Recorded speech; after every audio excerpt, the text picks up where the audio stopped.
नमस्कार, मैं डॉक्टर रजनीश कुमार आप सभी का एक बार फिर से हार्दिक स्वागत करता हूँ। हिंदी साहित्य का इतिहास सीरीज के अंतर्गत हम चर्चा कर रहे हैं आचार्य रामचंद्र शुक्ल के इतिहास ग्रंथ के ऊपर।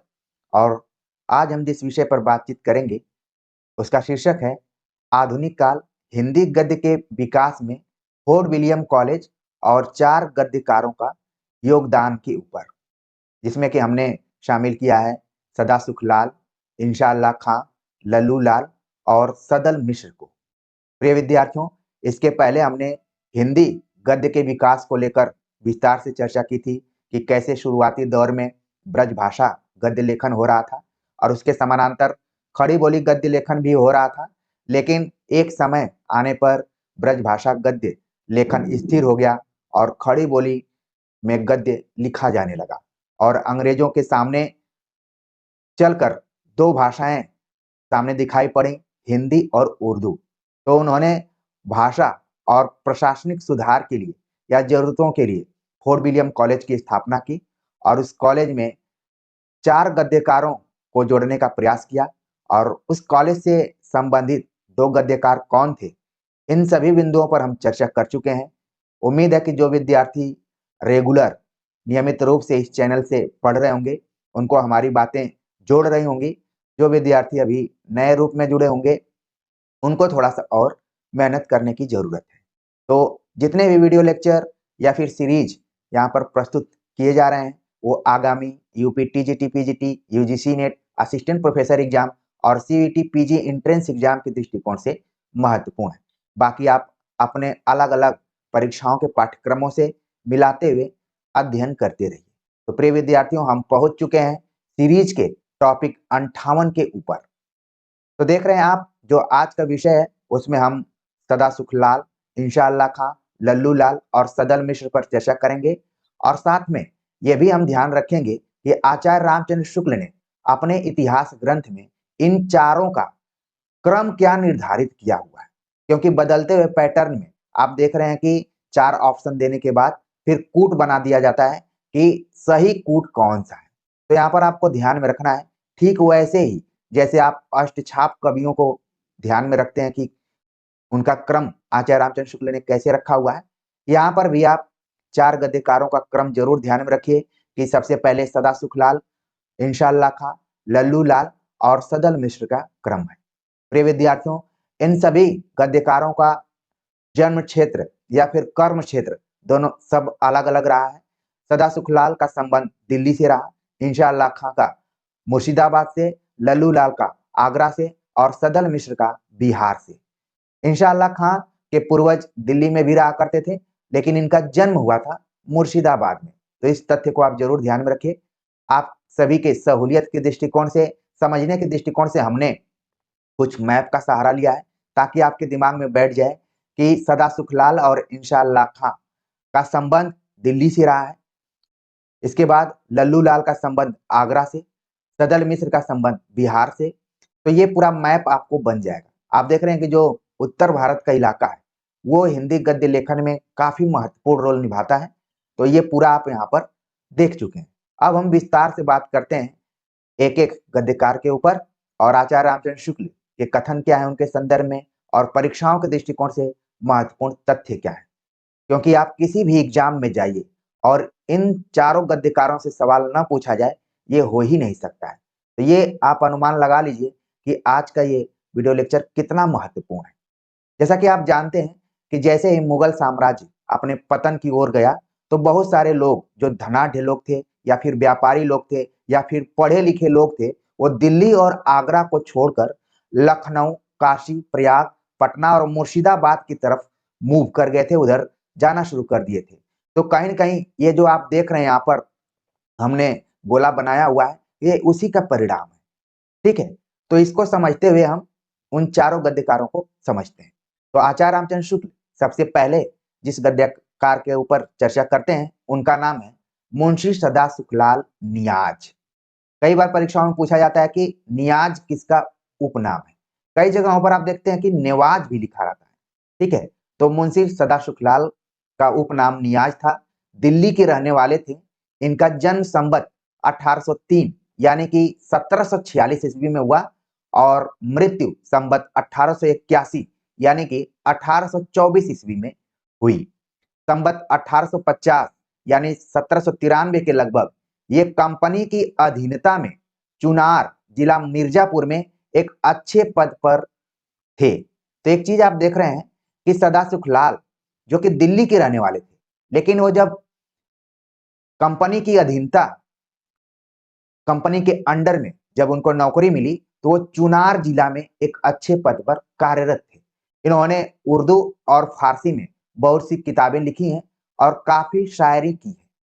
तो आप देख रहे हैं कि मुंशी सदाशिव लाल के अंदर कवि पक्ष और गद्यकार का रूप दोनों दिखाई पड़ता है और ये अंग्रेजों के अधीनता में नौकरी भी कर रहे थे।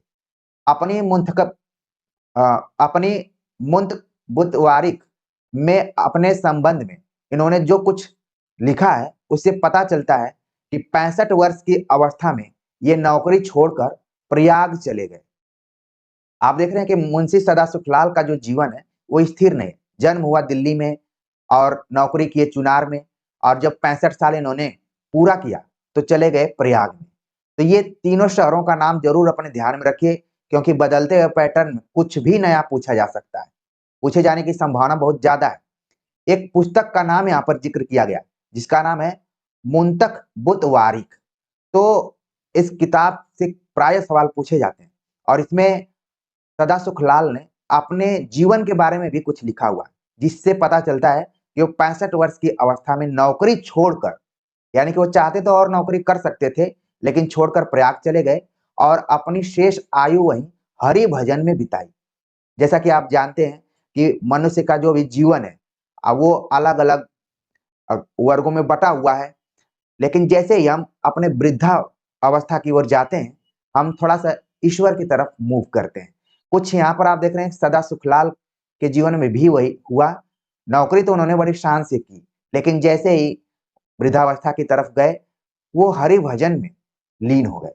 उक्त पुस्तक संवत 1875 यानी 1818 में समाप्त हुई, जिसके 6 वर्ष उपरांत इनका परलोक वास हुआ। तो आप देख रहे हैं कि जो मुंतखबुतवारिक पुस्तक है ये 1818 में कंप्लीट हुई और इसके 6 वर्ष बाद यानी 1824 ईस्वी में मुंशी सदाशिव लाल का निधन हो जाता है। मुंशी जी ने विष्णु पुराण से कोई उपदेशात्मक प्रसंग लेकर एक पुस्तक लिखी थी जो पूरी नहीं मिली। कुछ दूर तक सफाई चलाने वाला गद्य जैसा योग वासिष्ठ का था, वैसा ही मुंशी जी की इस पुस्तक में दिखाई पड़ा।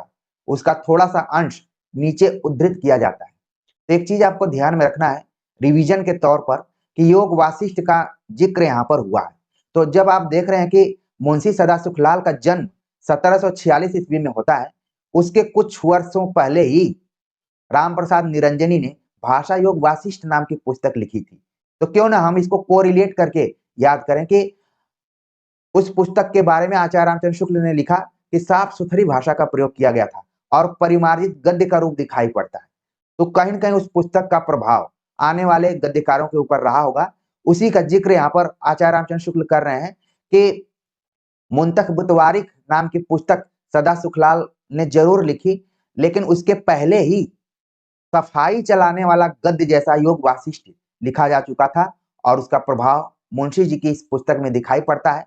हालांकि यह पुस्तक प्रकाशित नहीं हो पाई, पूरी नहीं हो पाई, उसका थोड़ा सा अंश नीचे उद्धृत किया गया है, उसे हम देख लेते हैं तो खुद पता चलेगा कि किस तरीके से भाषा योग वासिष्ठ और मुंतखबुतवारिक नाम की जो पुस्तक है उसका क्या रूप रहा है। लिखा गया है, इससे जाना गया कि संस्कार का भी प्रमाण नहीं, आरोपित उपाधि है। जो क्रिया उत्तम हुई तो 100 वर्ष में चांडाल से ब्राह्मण हुए और जो क्रिया भ्रष्ट हुई तो वह तुरंत ही ब्राह्मण से चांडाल होता है। एक चीज आप देख रहे हैं कि अच्छे संस्कार को जोड़ा गया ब्राह्मण से और बुरे संस्कार को जोड़ा गया चांडाल से, यानी कि उस समय दो ही तरीके की कैटेगरी थी, या तो आप अच्छे हैं तो ब्राह्मण हो गए या फिर बुरे हैं तो चांडाल हो गए। इस चीज को आपको समझना पड़ेगा उस समय में क्या मतलब लोगों की सोच रही। यद्यपि ऐसे विचार से हमें लोग नास्तिक कहेंगे, हमें इस बात का डर नहीं। जो बात सत्य होए उसे कहना चाहिए, कोई बुरा माने कि भला माने। विद्या इस हेतु पढ़ते हैं कि तात्पर्य इसका जो सतोवृत्ति है वह प्राप्त हो और उससे निज स्वरूपों में लय होजिए। इस हेतु नहीं पढ़ते हैं कि चतुराई की बातें कह के लोगों को बहकाइए, फुसलाइए और सत्य छिपाइए। व्यभिचार कीजिए और सुरापान कीजिए और धन द्रव्य इकठौर कीजिए और मन को कि तमोवृत्ति से भर रहा है निर्मल न कीजिए। तोता है सो नारायण का नाम लेता है, परंतु उसे ज्ञान तो नहीं है। ऐसा लग रहा है कि सदासुख लाल आज की ये बात लिख रहे हैं। आज का वो जो समय है, सोशल मीडिया का समय है, यूट्यूब का समय है, व्हाट्सएप, फेसबुक, इंस्टाग्राम का समय है, टेलीग्राम का समय है, ऐसा लिख रहे हैं। ये पंक्तियां कितनी महत्वपूर्ण है कि इस हेतु नहीं पढ़ते हैं कि चतुराई की बातें कह के लोगों को बहकाइए, फुसलाइए और सत्य को छिपाइए। व्यभिचार कीजिए और सुरापान कीजिए और कोर्स पे कोर्स लॉन्च करते हुए धन इकट्ठा कीजिए और जो मन में अंधकार भर रहा है उसको निर्मल मत कीजिए। इतनी बड़ी बात यहाँ पर सदासुख लाल जी ने कही हुई है। और उन्होंने एक बात कही कि कोई चीज बार बार अगर आप रटाएंगे तो तोता भी नारायण नारायण कह लेता है, लेकिन उसको ज्ञान नहीं होता। इतनी बड़ी बात यहाँ पर कही गई है। शायद आप जहां पर जुड़े हुए हैं वो अन्य जगहों से, अन्य संस्थानों से अलग है। इसीलिए मैं बार बार आप सभी से इस चीज का आग्रह करता हूं कि इसीलिए इसका नाम एकेडमी रखा हुआ है। बीच बीच में थोड़ा अपने अपने उद्देश्यों को भी बताना पड़ता है। तो सदासुख लाल का आप देख रहे हैं कि ऊपर में इन्होंने संस्कार के बारे में बताया और कहा कि अच्छा संस्कार जो है वो ब्राह्मण से जुड़ा हुआ है, बुरा संस्कार चांडाल से जुड़ा हुआ है। लेकिन यहाँ पर शिक्षा की बातें उन्होंने करने लगी। ठीक है, तो बड़ी महत्वपूर्ण चर्चा उन्होंने की है। आगे लिखते हैं आचार्य रामचंद्र शुक्ल कि मुंशी जी ने यह गद्य न तो किसी अंग्रेज अधिकारी की प्रेरणा से और न किसी दिए हुए नमूने पर लिखा है। वे एक भगवत भक्त आदमी थे। ये छोटा सा वाक्य है। पूछा जा सकता है कि किस गद्यकार के बारे में आचार्य रामचंद्र शुक्ल ने लिखा। वे एक भगवत भक्त आदमी थे। जो कुछ उन्होंने लिखा है वो अंदर से निकली हुई आवाज है। अपने समय में उन्होंने हिंदुओं की बोलचाल की जो शिष्ट भाषा चारों ओर पूर्वी प्रांतों में भी प्रचलित पाई, उसी में रचना की। स्थान स्थान पर शुद्ध तत्सम संस्कृत शब्दों का प्रयोग करके उन्होंने उसके भावी साहित्यिक रूप का पूर्ण आभास दिया। यद्यपि वे खास दिल्ली के रहने वाले अहलैज बान थे, पर उन्होंने अपने हिंदी गद्य में कथावाचकों, पंडितों और साधु संतों के बीच दूर दूर तक प्रचलित खड़ी बोली का रूप रखा, जिसमें संस्कृत शब्दों का पुट भी बराबर रहता था। इसी संस्कृत मिश्रित हिंदी को उर्दू वाले भाषा कहते थे, जिसका चलन उर्दू के कारण कम होते देख मुंशी सदासुख ने इस प्रकार खेद प्रकट किया था। तो आप देख रहे हैं कि उस जमाने में एक तरफ भाषा का विकास हो रहा था, गद्य का विकास हो रहा था और साहित्य का विकास हो रहा था। तो देखते हुए मुंशी सदासुख लाल ने क्या लिखा है उसको देखते हैं। लिखते हैं, रस्म और रिवाज भाखा का दुनिया से उठ गया। ये पंक्ति बहुत ही इंपॉर्टेंट है। पूछा जाता है कि किसके द्वारा ये बात कही गई है, तो सदासुख लाल का नाम अपने दिमाग में आप जरूर रखिए। शुक्ल जी लिखते हैं, सारांश यह कि मुंशी जी ने हिंदुओं के शिष्ट बोलचाल की भाषा ग्रहण की, उर्दू से अपनी भाषा नहीं ली। इन प्रयोगों से यह बात स्पष्ट हो जाती है। स्वभाव करके वे दैत्य कहलाए, बहुत ज्यादा चूक हुई उन्हीं लोगों से बन आवे है जो बात सत्य हो। एक चीज आप देख रहे हैं यहाँ पर सदासुख लाल पे चर्चा करते हुए, हमें उस जमाने में जो भाषा को लेकर विवाद चल रहा था, हिंदी, उर्दू और ब्रज भाषा, इनका भी उस समय का जो विवाद था आपके सामने दिखाई पड़ रहा होगा, आप इसको महसूस कर रहे होंगे। आगे लिखते हैं कि काशी पूरब में है, पर यहाँ के पंडित सैकड़ों वर्ष से होएगा, आवता है, इस करके आदि बोलते चले आते हैं। ये सब बातें उर्दू से स्वतंत्र खड़ी बोली के प्रचार की सूचना देती हैं। आगे ये तो बात पूरी हो गई सदासुख लाल के बारे में कि किस तरीके से हिंदी का विकास हुआ और कहां-कहां से इसकी शब्दावलियां आई। और यह भी बताया गया कि जो सदासुख लाल हैं, उन्होंने खड़ी बोली को विकसित करने में अपनी रचनाओं के माध्यम से, अपने चिंतनों के माध्यम से काफी योगदान दिया। अगले जो गद्यकार हैं उनका नाम है इंशा अल्लाह खां। इनका जन्म 1756 में और निधन 1817 में माना जाता है। इसका मतलब ये है कि इंशा अल्लाह खां सदासुख लाल से लगभग 10 वर्ष बाद पैदा होते हैं, लेकिन 6 वर्ष पहले ही मर भी जाते हैं। ठीक है, यानी कि बहुत उनसे बाद में पैदा होते हैं और पहले इस दुनिया को छोड़कर चले भी जाते हैं। तो इंशाअल्लाह खां का आप क्रम देख लीजिए, उनका जीवन क्रम अपने दिमाग में रख लीजिए। इनके बारे में आचार्य रामचंद्र शुक्ल लिखते हैं, उर्दू के बहुत प्रसिद्ध शायर थे, जो दिल्ली के उजड़ने पर लखनऊ चले आए थे। इनके पिता मीर माशा अल्लाह खां कश्मीर से दिल्ली आए थे, जहां वे शादी हकीम हो गए थे। तो जिस तरीके से आपने सदा सुखलाल को देखा कि उनका भी जीवन किसी एक शहर में स्थिर नहीं था, अलग-अलग जगहों पर वो गए, वैसे इंशाअल्लाह खां के अगर पूर्वजों को देखें या फिर इनके जीवन को देखें, लिखा गया कि ये दिल्ली के उजड़ने के बाद लखनऊ चले आए और इनके पिताजी जो थे, वो पहले कश्मीर में थे, फिर वो दिल्ली आ गए और वहीं पर बस गए। मुगल सम्राट की अवस्था बहुत गिर जाने पर हकीम साहब मुर्शिदाबाद के नवाब के यहाँ चले गए, यानी कि फिर बाद में इंशाअल्लाह खां के पिताजी मुर्शिदाबाद चले गए। चूंकि उस समय मुगल साम्राज्य अपने पतन की ओर था, मुर्शिदाबाद ही में इंशा का जन्म हुआ। यानी मुख्य रूप से देखा जाए, इसीलिए मैंने इंट्रोडक्शन में मुर्शिदाबाद लिखा हुआ था, क्योंकि ये पता है कि सवाल पूछा जाएगा कि इंशाअल्लाह खां का जन्म कहाँ हुआ था, तो 95% विद्यार्थी कंफ्यूज हो जाएंगे कि शायद दिल्ली में हुआ था। लेकिन जब आप अंदर से पढ़ेंगे, लाइन बाय लाइन पढ़ेंगे, तभी आप कैच कर पाएंगे कि इंशाअल्लाह खां का जन्म कहाँ हुआ, मुर्शिदाबाद में हुआ था। इसलिए इंट्रोडक्शन को आप स्किप कभी मत कीजिए, एक-एक बात को आप सुनिए, आपको काफी फायदा होगा।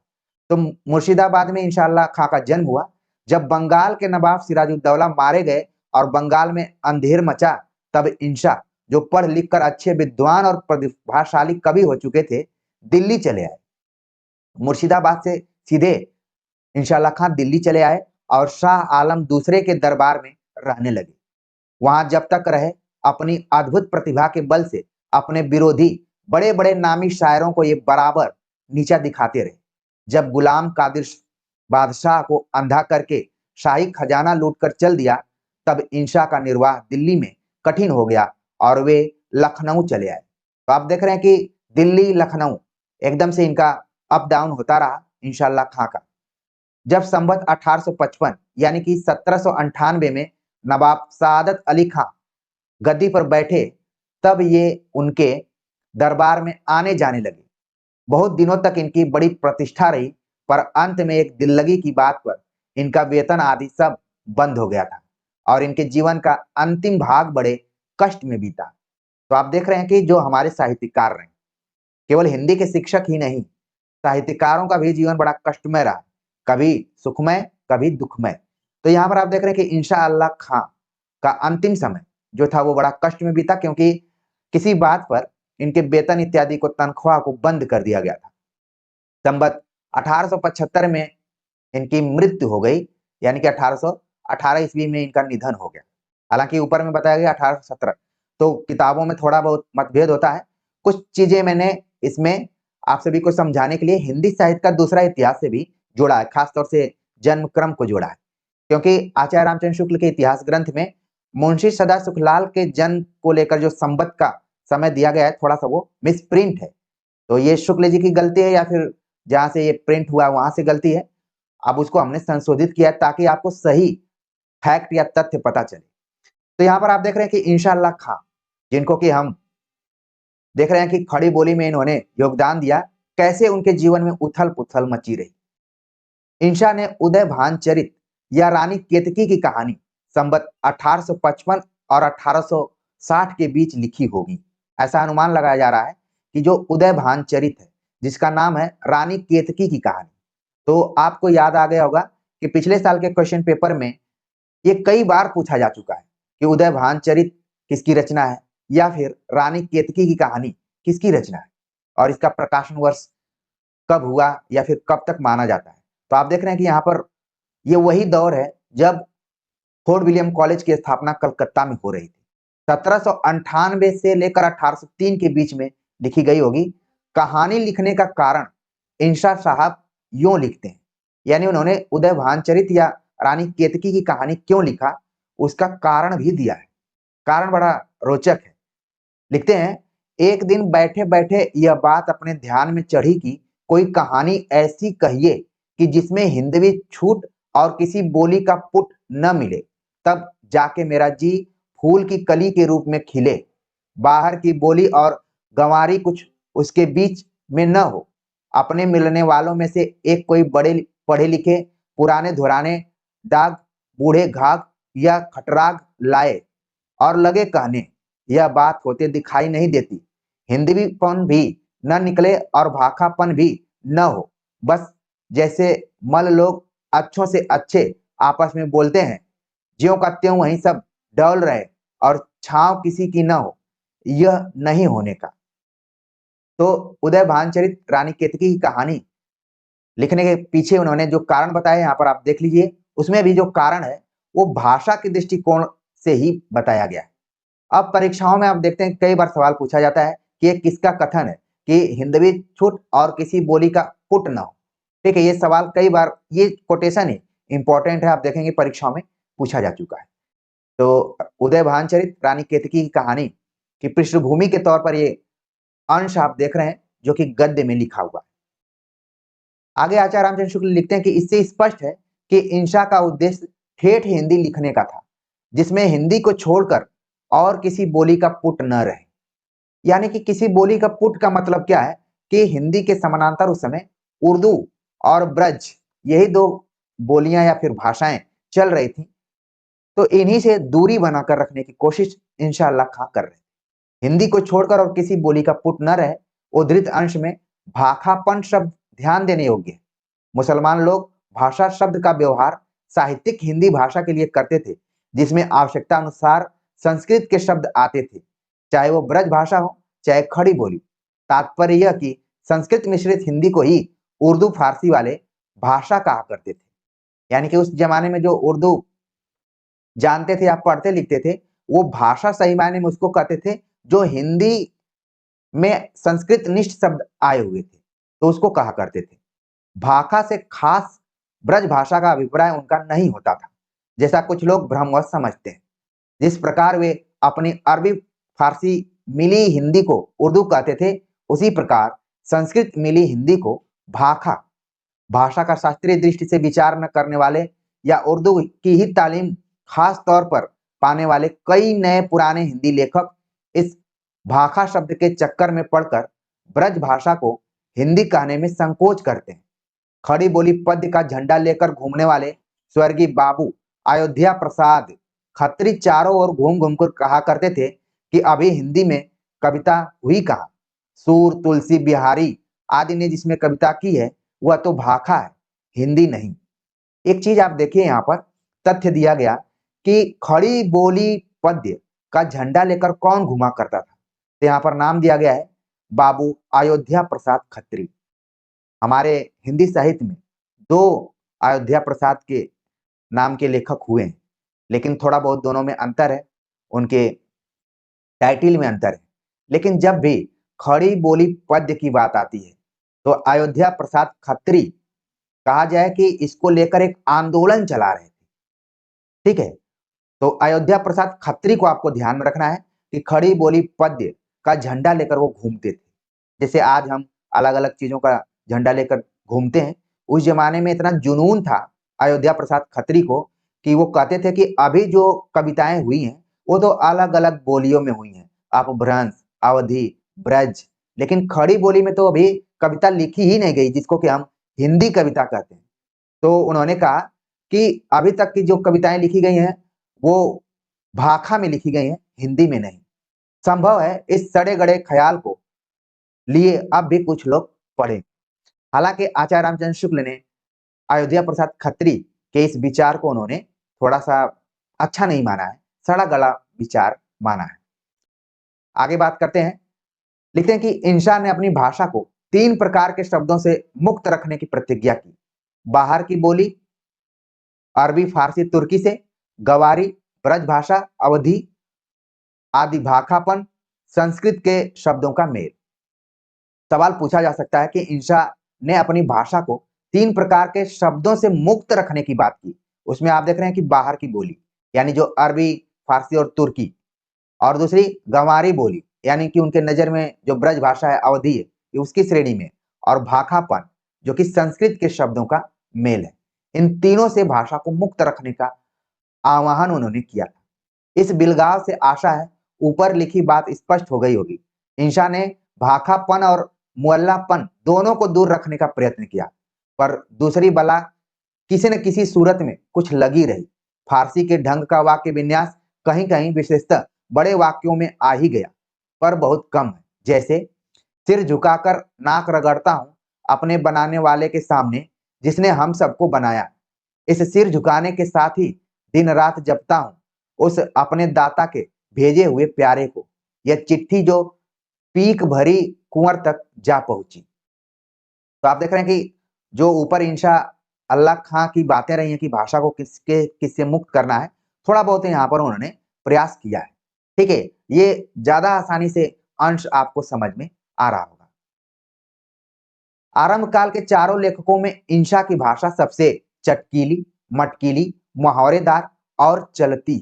ये बहुत बड़ी बात यहाँ पर आचार्य रामचंद्र शुक्ल ने परीक्षाओं के दृष्टिकोण से कहा कि अगर हम चारों लेखकों के बारे में बात करें तो उसमें इंशा की जो भाषा रही है, इंशा अल्लाह खां की जो भाषा रही है, वो चटकीली रही है, मटकीली रही है, मुहावरेदार रही है और सामान्य रूप से लोक में जो प्रचलित रही है वो उसका चलता रूप उन्होंने प्रस्तुत किया है।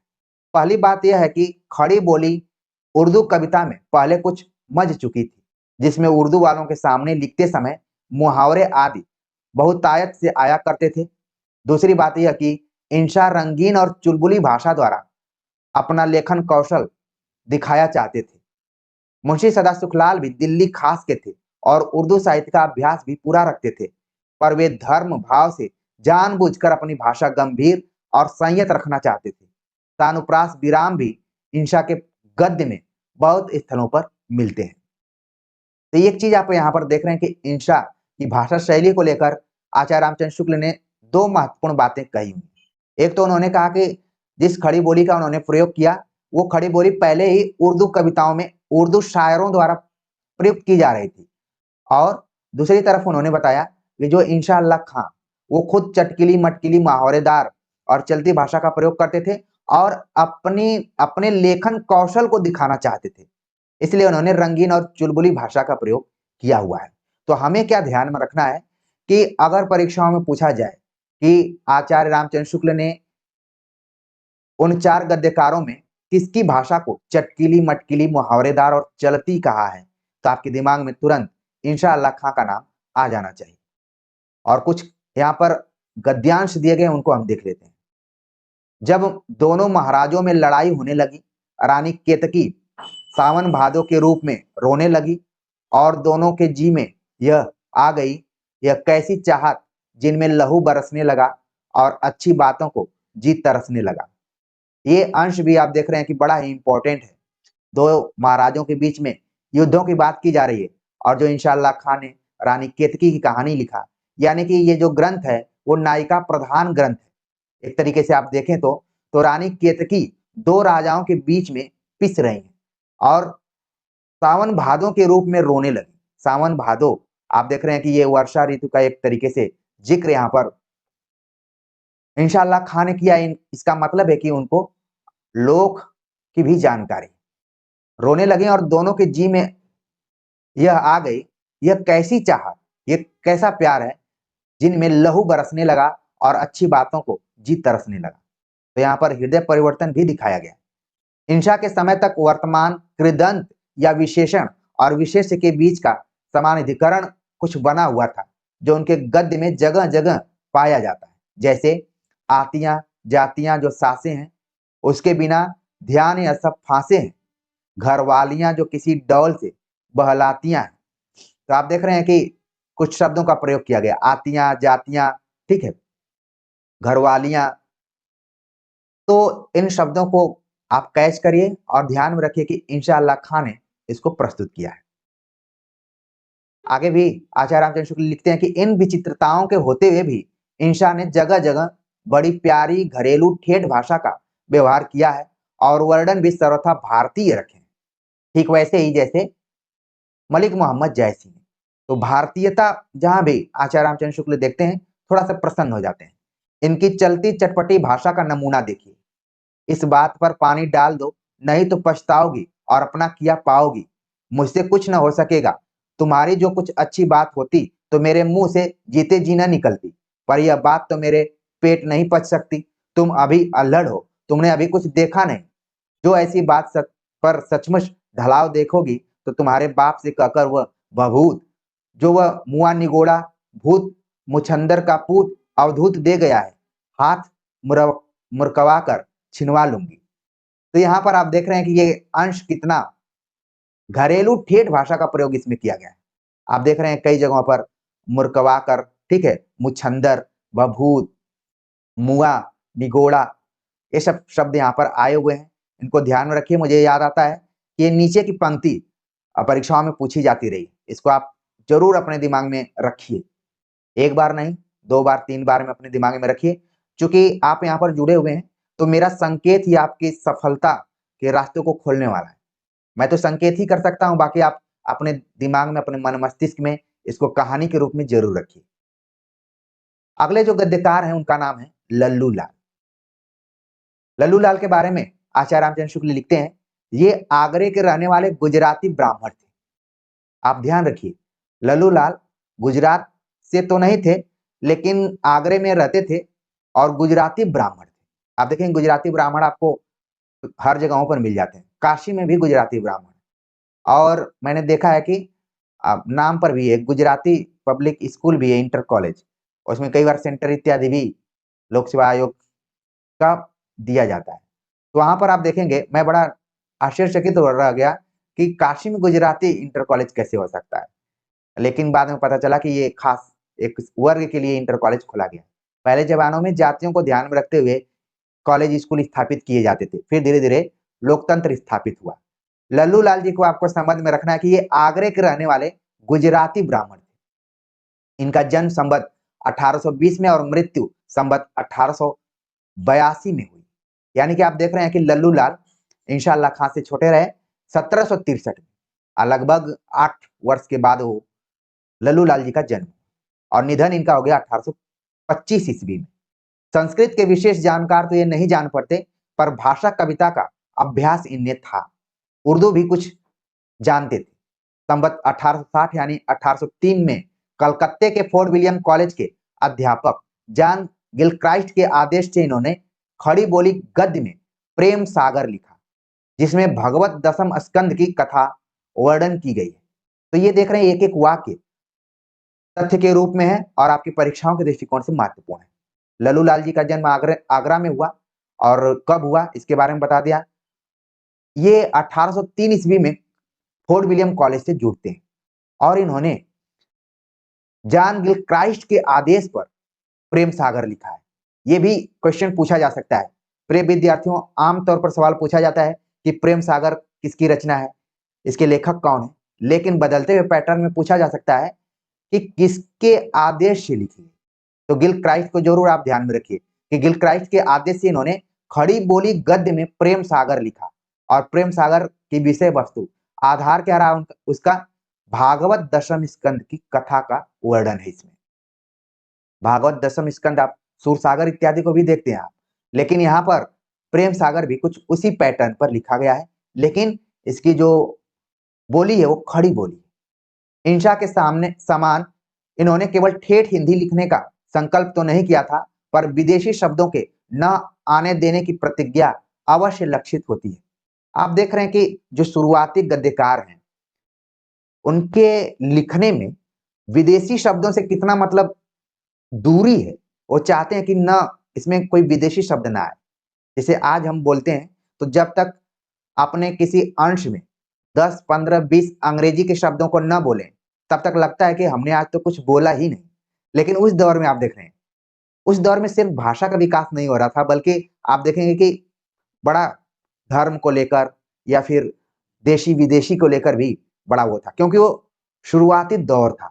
एक तरीके से खड़ी बोली गद्य अपने रूप को धारण कर रही थी।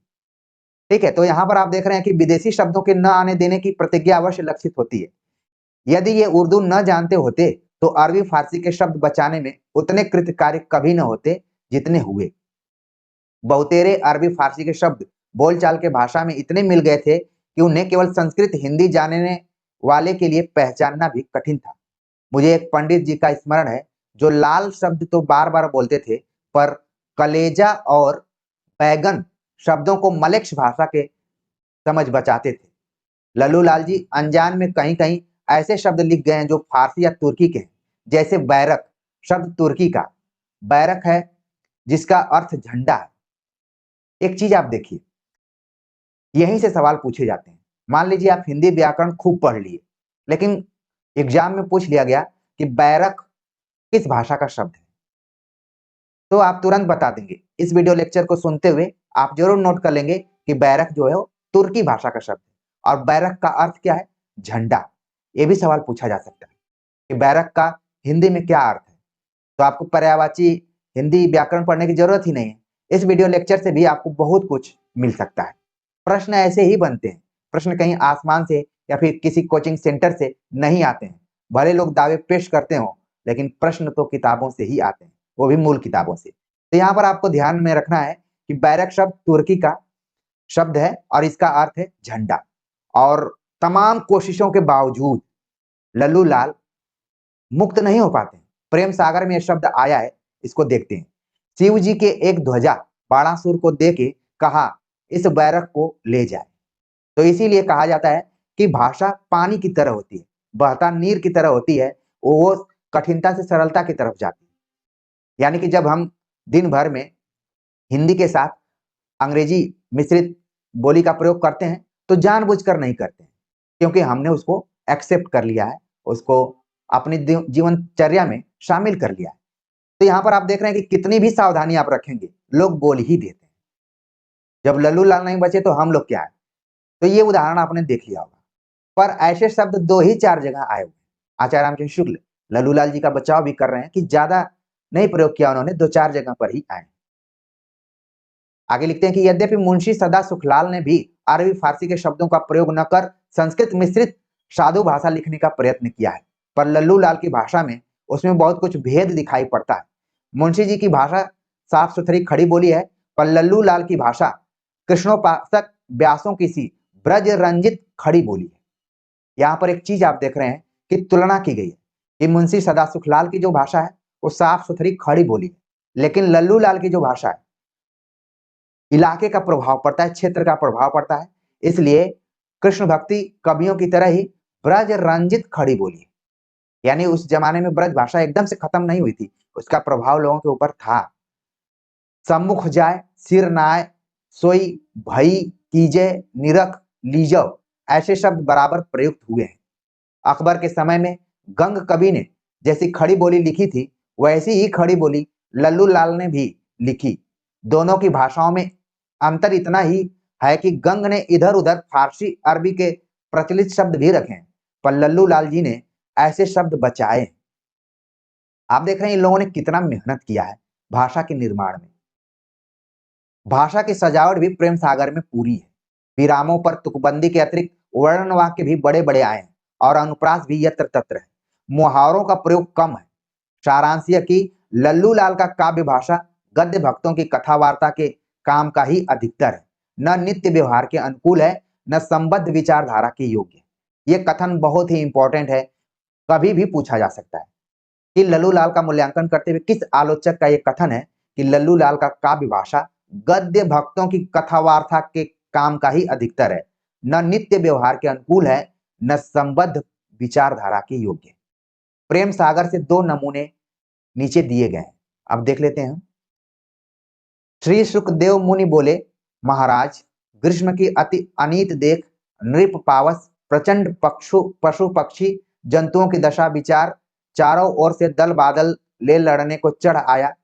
इस समय घन जो गरजता था सोई तो धौसा बजता था, और वर्ण वर्ण की घटा जो घिर आई थी सोई सूरवीर रावत थे, जिनके तिनके बीच बिजली की दमक शस्त्र की सी चमक थी।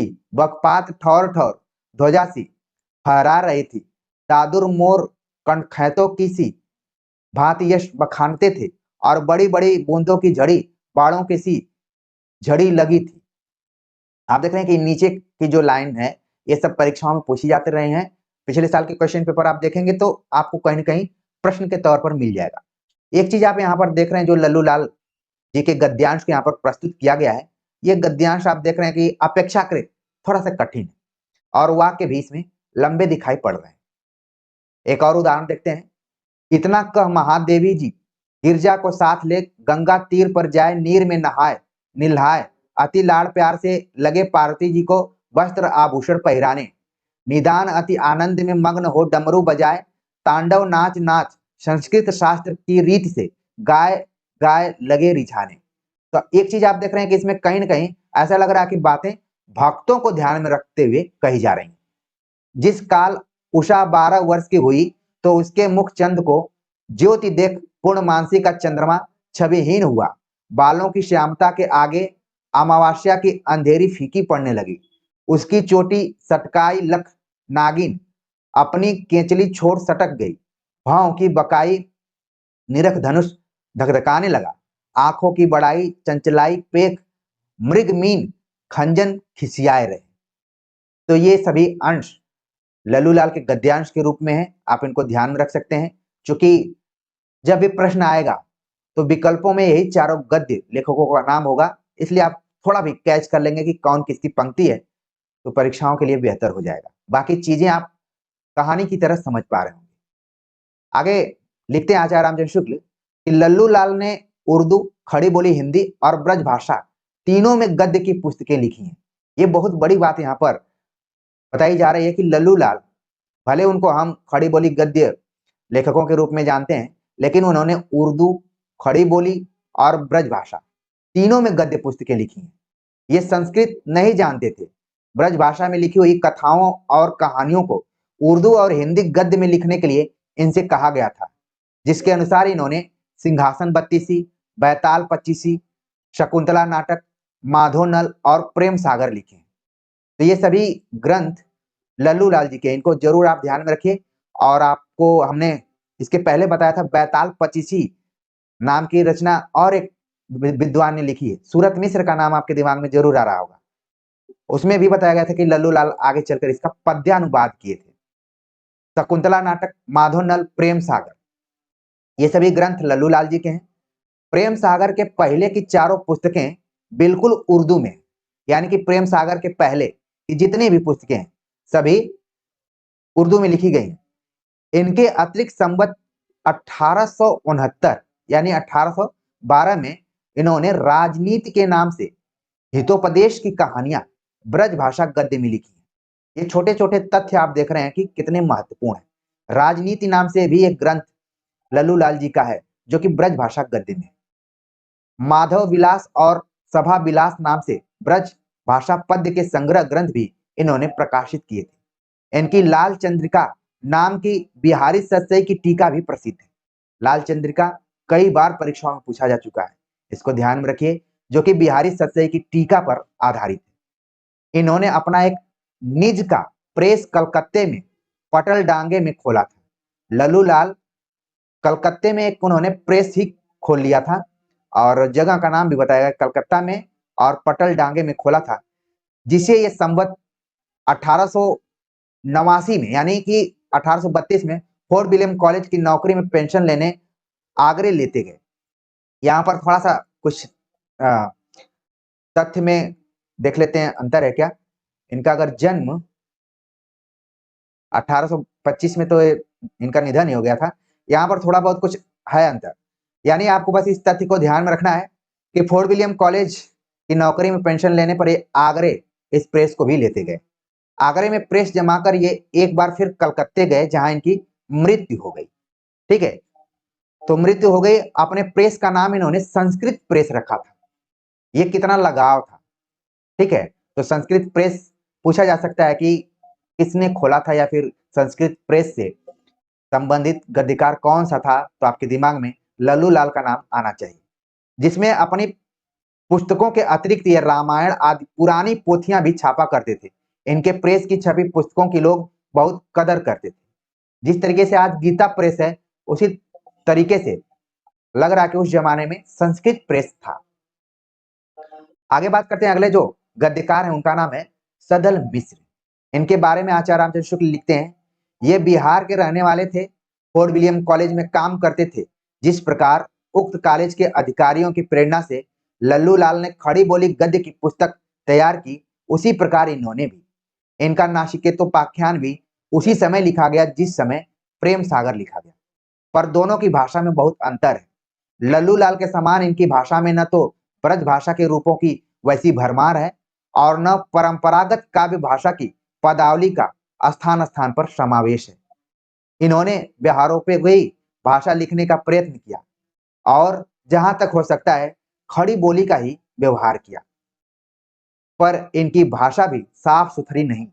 ब्रज भाषा के कुछ रूप हैं और पूर्वी बोली के शब्द तो स्थान स्थान पर मिलते हैं, जैसे फुल्हन के बिछौने, चहुंदिस, सुनी, सोनन्न के थम आदि प्रयोग ब्रज भाषा के हैं। यहाँ ठीक है बरते थे, जड़ाई, बाजने लगा, जौन आदि पूर्वी शब्द हैं।